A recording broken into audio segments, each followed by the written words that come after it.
39,795원에 39,000. 30%요. 39,795원에 795원.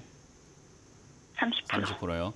자, 그럼 제이준 코스메틱을 39,000원에 매수를 했어요. 그러면 여기서 이제 중요한 거는 현금이 있냐 없냐예요.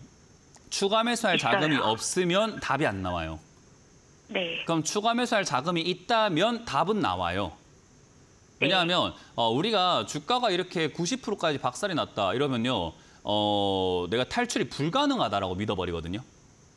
근데 추가 매수의 효과 중에서 내가 매수한 금액만큼 사버리면요. 매수가가 많이 떨어지게 되는데 그게 가격 하락이 많이 되면 많이 될수록 가격 추가 매수했을 때 내 매수가를 끌어당기는 밑으로 쫙 끌고 내려가는 힘이 세요.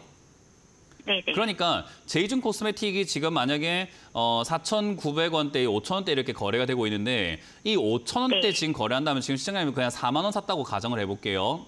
네. 그러면 지금 5,000원대 여기서 매수를 하시게 된다면 똑같은 1,000만 원으로 거의 8배 가까운 물량을 더 살 수 있는 거잖아요. 그죠?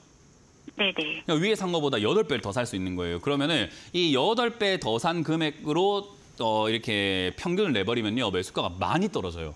그럼 여기서 추가 매수를 매수하신 금액만큼 하기만 한다면 할 수 있는 종목이고 할 수 있는 타이밍만 온다면 시장가격 매수가는 아마 한 8,000 몇백 원대까지 이렇게 한 번에 훅 떨어지기 때문에 반등 좀만 나오면 바로 본전이에요. 그러면 27% 날릴 뻔한 거를 살릴 수 있는 거잖아요. 그죠?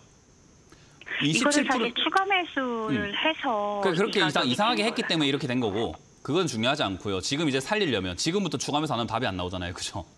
네. 추가 매수를 해서 39,000원이면 문제가 있는 거예요. 추가 매수를 하면 8,000원이냐 이렇게 6,000원까지 빠뜨려야죠. 그러니까 추가 매수를 이상하게 했기 때문에 그래요. 그럼 추가 매수할 때 제일 중요한 건 뭐냐면 이렇게 박살 날 때까지 내버려 두는 겁니다. 원래는 그게 첫 번째였어야 돼요. 근데 시청자님은 추가 매수를 서둘렀기 때문에 비중은 많아졌고 위쪽에서 비중이 많아지고 매수가는 위쪽에 고정이 돼버리다 보니까 이제 더 큰 금액이 필요한 거예요. 그 어느 순간에서부터 손을 안 댄 거는 어떻게 보면 다행이에요. 그럼 이제 이게 추가 매수 할 만한 기업인가를 봐야 되겠죠? 네. 그럼 추가 매수 할 만한 기업이라고 하려면은 적어도 이 적자가 나는 게 흑자로 돌아서야 되는데 한 분기, 이번 분기, 2분기가 흑자가 났네요, 2억. 그죠? 네. 적자가 나다가 2억으로 흑자가 났어요. 네. 근데 이게 일시적이라면 어떻죠? 추가 매수 할 만한 메리트가 있을까요? 아니요. 그렇죠. 그러니까 이게 이제 이어진다는 전제 조건 하에서 화장품 업종은 지금 다른 데서 활로를 찾고 있잖아요. 그죠? 중국에서 안 된다 해가지고. 그러니까 다른 데서 활로를 찾고 있고 뭐 K뷰티니 뭐니 이렇게 하고 인기가 많은 상태다 보니까 얘들이 여기서 2억의 수익에서 조금 더 이렇게 증가할 수 있는 어떤 영업이익의 증가폭이 이번에 3분기, 4분기까지 이어진다면 얘는 이제 흑자 전환을 성공하게 되는 거죠. 근데 문제는 일단 지금 적자가 이어지고 있기 때문에 관리 종목 들어갈 가능성이 상당히 높아요. 그럼 회사가 지금 문제가 있는가 하면 빚을 잘 보세요. 부채가 있나 없나를 볼게요. 부채가 700억대에서 80억으로 줄었습니다. 위험해요, 안전해요? 안전해요. 네, 그러면은 추가 매수하는데 그렇게까지 무리가 있진 않아요. 그러면 얘는 이제 중요한 건 바닥만 잡으면 추가 매수를 조금 과감하게 승부수를 던져볼 만한 그런 자리가 올 것 같다는 거죠. 이 기업이 좋아서가 아니라 내가 탈출하기, 내 살기 위해서입니다. 이해가 되세요? 네. 이 기업이 망하고 말고 간에 망하기 전에 나는 본전을 찾고 나오든 수익을 좀 줄여 나와야 될 거 아니에요. 망한다 하더라도, 그죠? 네. 근데 이건 지금 여기서 주가가 시청량의 매수가까지 가려면은 8배, 800% 올라가요. 답이 있을까요?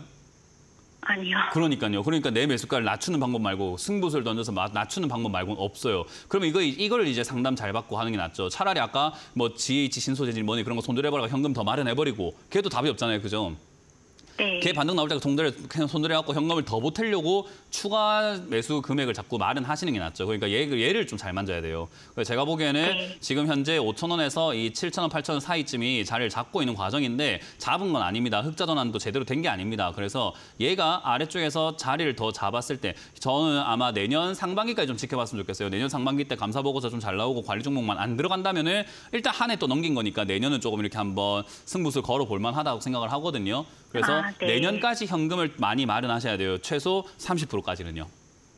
네. 그게 우리가 종목 계좌를 정리할 때 중요도를 따지고 어떻게 해결할지 전략을 짜는 겁니다. 이거 돈 버는 게 나아요. 아까 GH 신소재 손실 줄이는 것보다는요.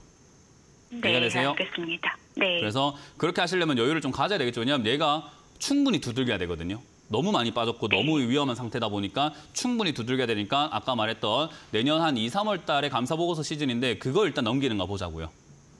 네, 알겠습니다. 그래서 그거 넘기게 되면은 추가 매수할 수 있도록 자금 마련해야 되고 만약에 그게 못 넘어가면 추가 매수한 자금으로 만약에 이게 좀 잘못된다 치면은 그 매수했던 자금으로 그때 다른 종목을 매매하거나 하는 게 맞아요. 네. 네, 그렇게 우선순위를 정하시고 대응하시면 되겠습니다. 홀딩 의견 드려볼게요. 네, 감사합니다. 네.